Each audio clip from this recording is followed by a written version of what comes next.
The SG Child Show is back for its 13th season. Join Sarah Bradford and the SG Child Show team as they explore the world of autism and share stories of hope and inspiration. This season, we're excited to bring you more autism summits featuring experts and advocates from around the world. Go to sgchilds.org. In the heart of the city, she's shining bright. Oh yeah, stories of love and courage all throughout the night. Hello, it's so nice to be here today. Today I have brought Bria Rose, and we are here to talk about, you don't have to be in the autism community, neurodivergent community, or anything like that to have a love of reading books.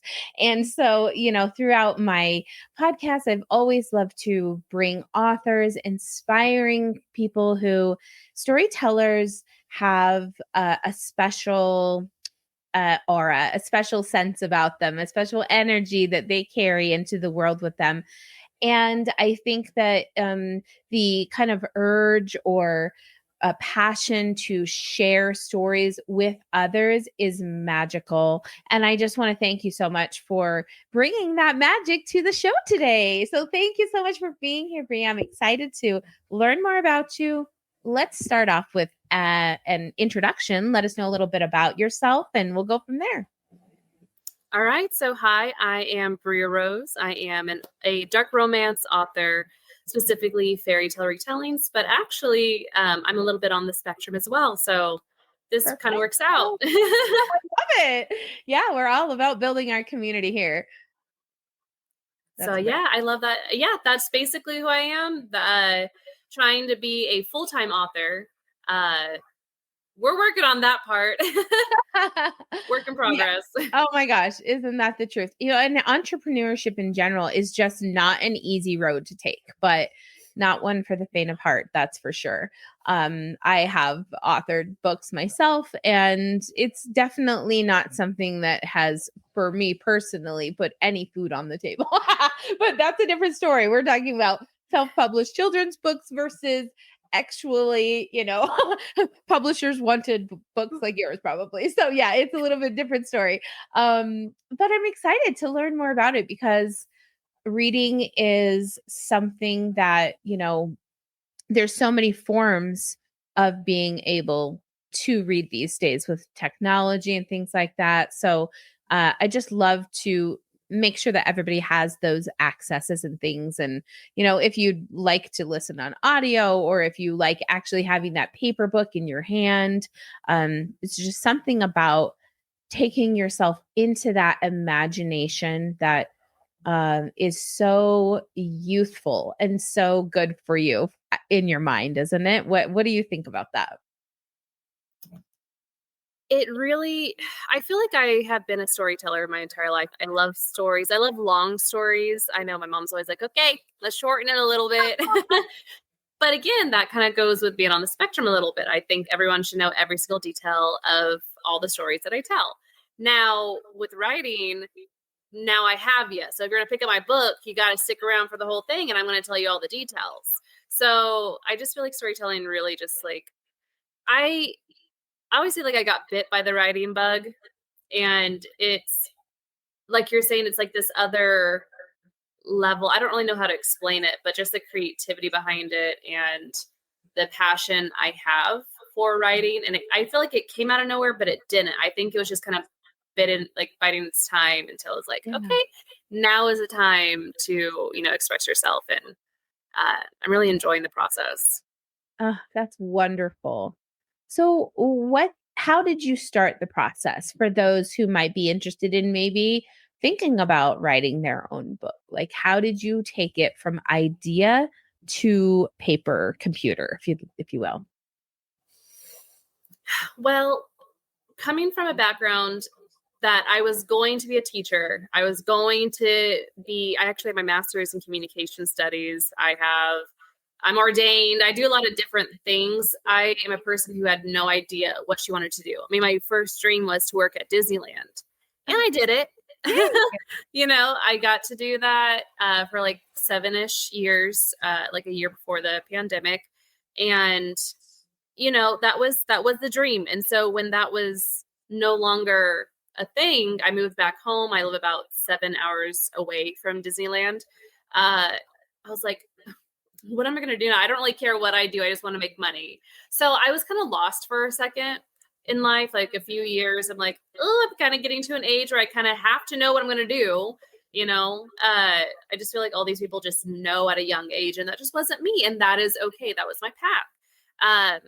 And then one day I'm just like, because I had written a book back in high school with a friend, and we kind of picked it up, put it back down, over like a 10-year period.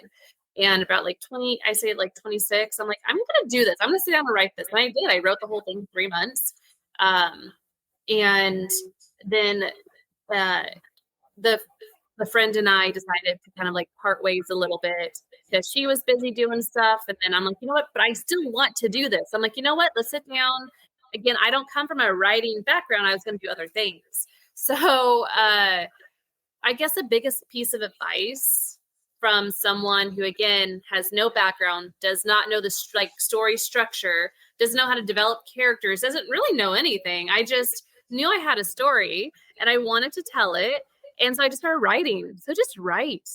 It's all the cliches of you can't edit a blank page. People say, write, even if it's 7 words a day, even if it's one sentence, even, whatever that looks like for you, because you're going to have burnout if you try to go too hard, too fast, and so I've had to learn how the writing is for me. Like, how do I do that? Because people are like, okay, make sure to have an outline. That doesn't work for me because I change it halfway through the story. I'm like, how do people stick to an outline? That's crazy unless you know exactly what's going to happen. But my characters surprised me. I'm like, why'd you do that, girl? Why do I have to make that choice? And I realized, I wrote them a particular way. So if I want them to do something, but it does not match what the direction that they would actually choose. And I'm like, shoot, okay, I did this to myself. So I guess what you're asking, like kind of like how to do it, just write and then get a really good editor who's going to make you redo it all and probably scratch it. But you have a starting point. Yes. You have a starting point to go, and it does not have to be perfect. Oh, it's so true. And, I think that that's a great sentence. It doesn't have to be perfect. And really what is, and I think that perfection is something that you and I probably as autistic females might strive for and get really caught up in if it's not the case. And that can be really hard. But letting yourself have that grace, that humanics, if you will, to realize like, I can, I don't have to go back and correct the post if I said something wrong, or said like this over judging and over analyzing yourself and your message so much that it loses the purpose, right, of what it is and is meant for. So I think that really understanding how to kind of be loosely gentle with yourself in those areas is a tricky part of being a writer, and taking that constructive criticism from the editor and realizing that they have this view from an outside perspective, which is what you wanted because you want readers. Yep. But at the same time, you're like, wait, that hurt. Wait, and it's kind of like this tug of war with your own emotions in how can I change this, but stay true to what I want to say. So yeah, that's a battle, isn't it? Well, kind of going with the idea of like perfection. I just saw somewhere, probably social media. I'm constantly on socials. Is someone said that a finished perfect like product that we see has probably like 100 layers of paint on it. Yeah. It started with, the sketch. Then it started with a line. Then it's, and then we just kept building until you see this, whoa. Like makeup. Sometimes I'm like, ooh, trust the process, because it's not looking good. But you slap that eyeliner on, I'm like, oh, okay. I slapped a little bit of lashes on. Oh, okay. Now it's put together. So really perfection is just multiple layers and editing and rewrites and more editing. So that first draft is going to be bad. And so I actually signed, and I'll talk about it, but I signed with a company to write one book, like an actual like publishing house. It's really awesome. And so I will admit, I'm so nervous because the only person that I've shown like raw work has been my editor, who I've worked with for like 3 years now. And I say, this isn't my best work. She's like, it's not going to be your best work. Like, trust yourself. She's like, you've grown also so much since that first official rough draft of Her Dark Promise, my book. So it's just like, so I am nervous. Like you said, like I'm wanting to be perfectionist, but I have to also remind myself, the lady, she's like, just send me something that you're proud of, like a very well put together first rough draft that we can go through and probably again demolish. And it's going to take a minute, and that's okay. Yeah. And it's so exciting when you do have that finished. And maybe in your mind, it's not always completely finished. I know that now I look back, here I am, like I had just mentioned to you, like 300 or more episodes into the podcast. And what was the first thing someone said to me? Just do the podcast. Your first podcast will never be as good as your 300th because you've had all of the experience to get to that point. And so much has changed, and so much of yourself, and so much of your confidence, and your, kind of what you bring to writing, to a podcast, to all of the things that you practice. It only gets better with time and with practice and with taking it apart and putting it back together, just like you said. So it is a beautiful art, basically, writing and creating a storytelling. But let's talk about the story of Her Dark Promise. Tell us a little bit about the story, and of course, don't give us too much, but give us that exciting edge that we want to know about. So the spiel that I always tell people when I do book signings, like in person, is so Her Dark Promise is a dark romance. Why choose Beauty and the Beast retelling with a twist, where Belle's the Beast and Gaston are brothers who get trapped in her castle. Chaos ensues. It is very spicy, but the plot, I feel, is equal to the spice. That's so exciting. I love that. What a great twist, and something that you've kind of thought about, and maybe even through your whole experience, Disney and all of that. I mean, that is all kind of in this experience of this story. So that's fascinating, and I love that. Yeah, when you read it and you are a Beauty and the Beast fan in general, there's some things you're like, oh, this is Beauty and the Beast. This is Beauty and the Beast. Like, this is so Beauty and the Beast, like, coded. And then there's some things that are so behind the scenes Beauty and the Beast coded that you don't know. For example, my main character, her name is Bria Rose Everhart. Of course, we have Rose because the Rose. I have the Rose in there somewhere. It is my last name, so I can't. I wanted her name to be Rose, but I feel like that would have been too much. So her middle name is Rose, but Everhart. So Everhart is the last name of the male voice actor who plays Maurice. Yes. So there's little things. So she, Calathea is cursed. She's a cursed queen. And I believe she is, she's 370 years old, or she's turning 370. And that's the amount of people that worked on the 1990s film. Oh my goodness. That is so cool. Yeah. So there's a lot of like in your book. There. Yeah. There's lots of Easter eggs. We got like the name Chip. We have Philippe, which again, I couldn't get to. I don't want to use like Belle, Gaston. Yeah. Maurice. I don't want to use those, but like, a chipped teacup, or, like there's certain things like, the candelabra, or because again, I don't have magical objects, but I do have 2 new characters. So it is Beauty and the Beast, but it is my story. Yeah. Beauty and the Beast based. Say that 3 times fast. That's great. Oh, and do you have a copy of it with you by chance so we could see I it? do. I normally have it right next to me. Just one. Of course. No worries. I'm glad I cleaned up behind me. So I actually have 2. So I was lucky enough. So a little bit of kind of like background on like the journey itself.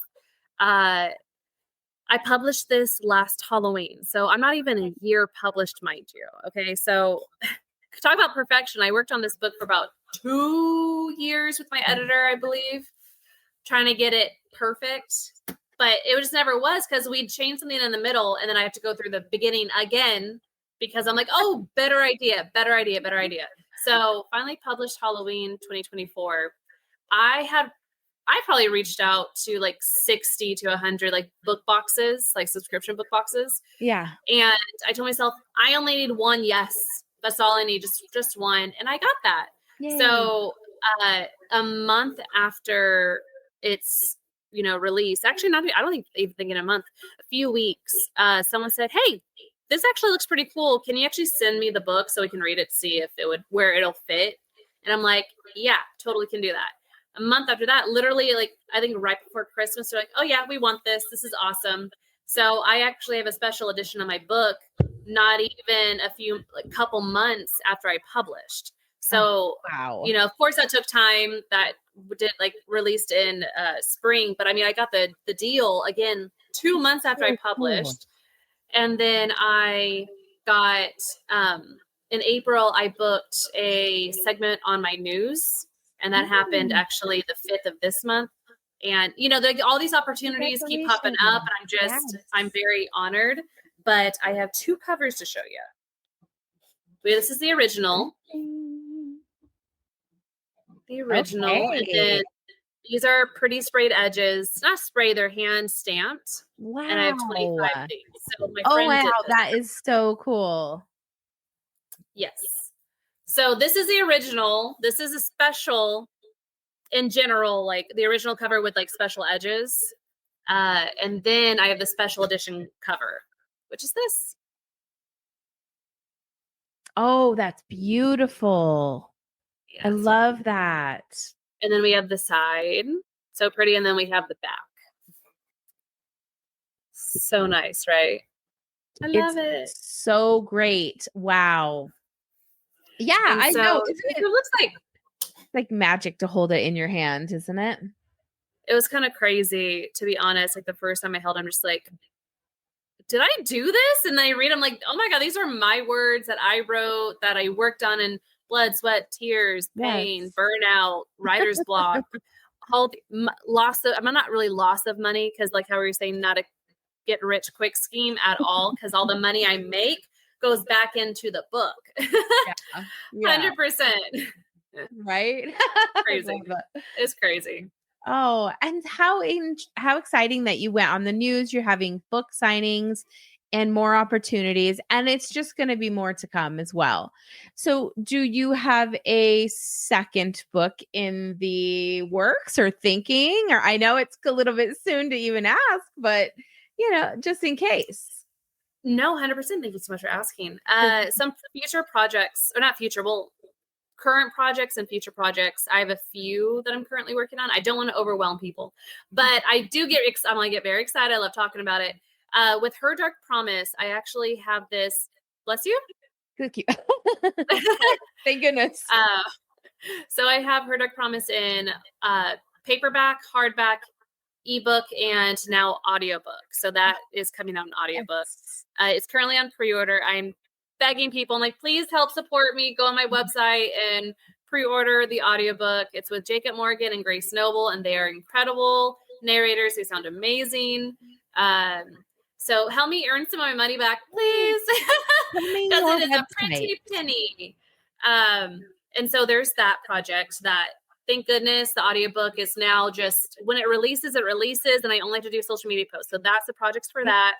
I am currently working on a spicy Pinocchio retelling. Ooh, that's interesting. That's all different. It's a little different. I love that. What's your website?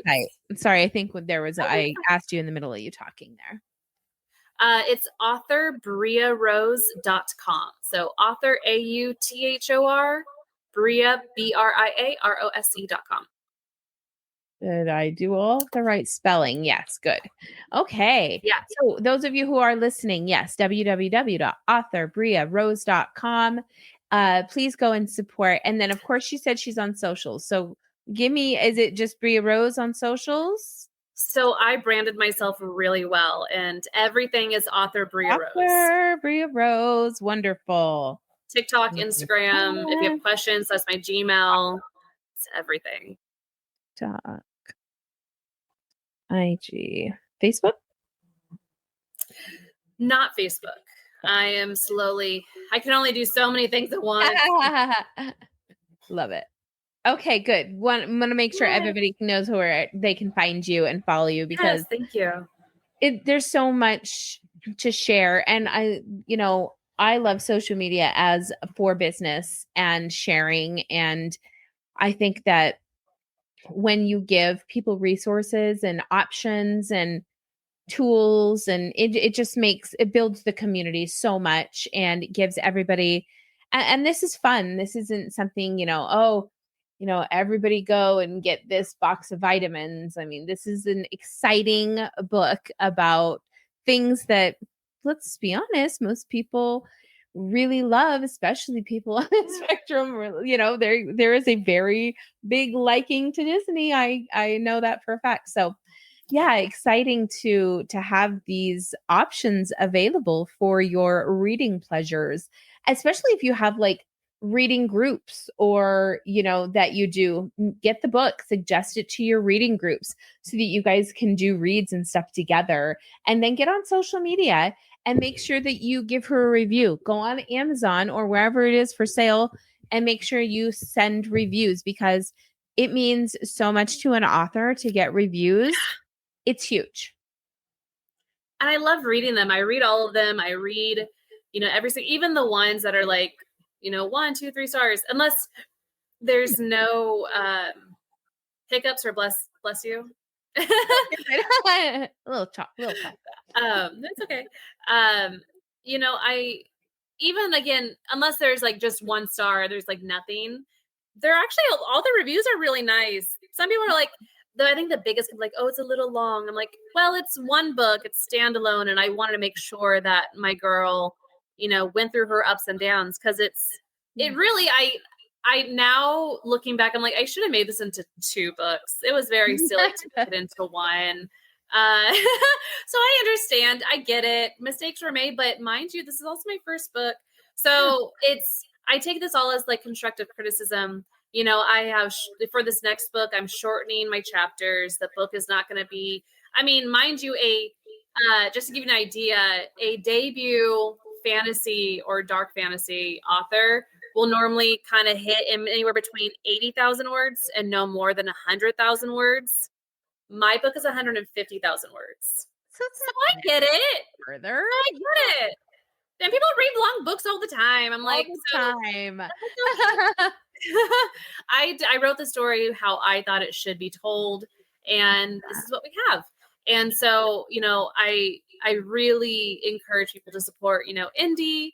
Well, support me first, but then you can support other indie. Just kidding. You can do what you need to do.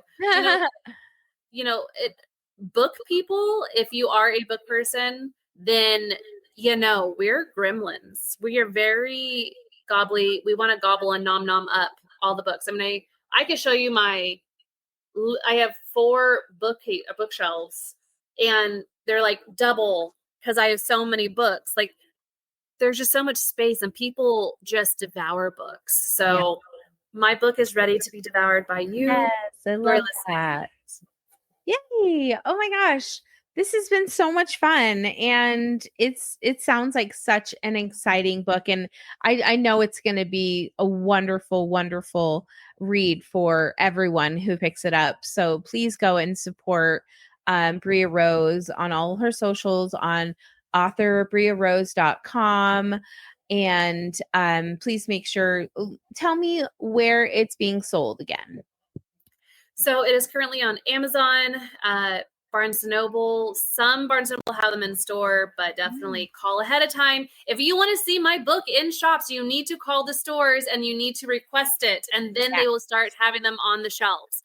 But currently Barnes & Noble, Amazon, and just recently I found out Walmart.com. So those are where that is. And then my audiobook will be on all the apps. Currently is on Audible, iTunes, somewhere else. But get it from my website. Get it from me. Support me. For direct sales right here, because you get a bonus chapter, a bonus scene. Ooh, so that's exciting. If you do this for me, you'll get a free ebook and a bonus scene. Love that. Absolutely. Oh, so much. It's been so nice to get to know you. And I'm sure that we could catch up on a lot of other things and have some great conversations. So let's keep in touch for sure. Make sure to follow each other on socials and everything. What's anything like coming up soon that we can tell people in Florida to watch for, book signings, things like that? No, I'm in California. So actually, yeah. I just imagined Florida for some reason, but that's okay. Thank you. Love this. No, thank you, Mom. Maybe I got that really nice skin. Yeah. Florida skin flow. Yeah, no, because I'm not in Florida. Right. No, California, absolutely. Any things going on there that you have going, like book signings or events? So no events currently, because all the money is being put into some next projects, and it costs some money to, to get those books, whatever, or print out whatever, but printed. But I am heading to Reno, Nevada on October 17th, actually a day before my birthday, to sign some books that they have in stock.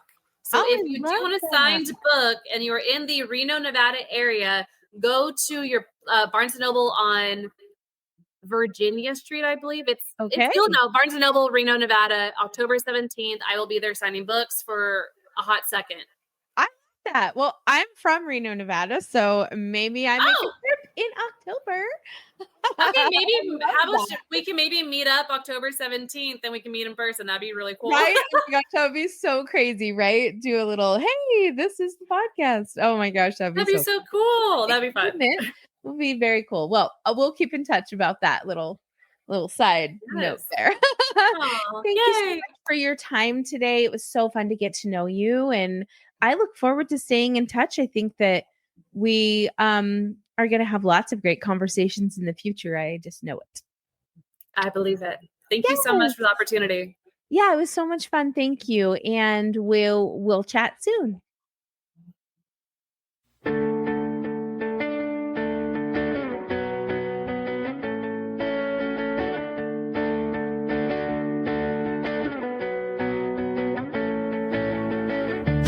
the heart of the city, she's shining bright. Oh yeah, stories of love and courage all throughout the night. Her voice resonating, an anthem for all through the trials and the trials. She answers the call, a mother and a fighter, breaking barriers in stride. With love as her guide, she'll never hide. She's changing the world for you with a heart that's fierce strong, and put these melody in a journey we all belong. Followers gather like stars in the night, so bright. 44,000 voices shared in the light. She stands for family, advocates for more, a movement of compassion, ways will soar. Podcast together, a symphony on support, creating life, changing rapport.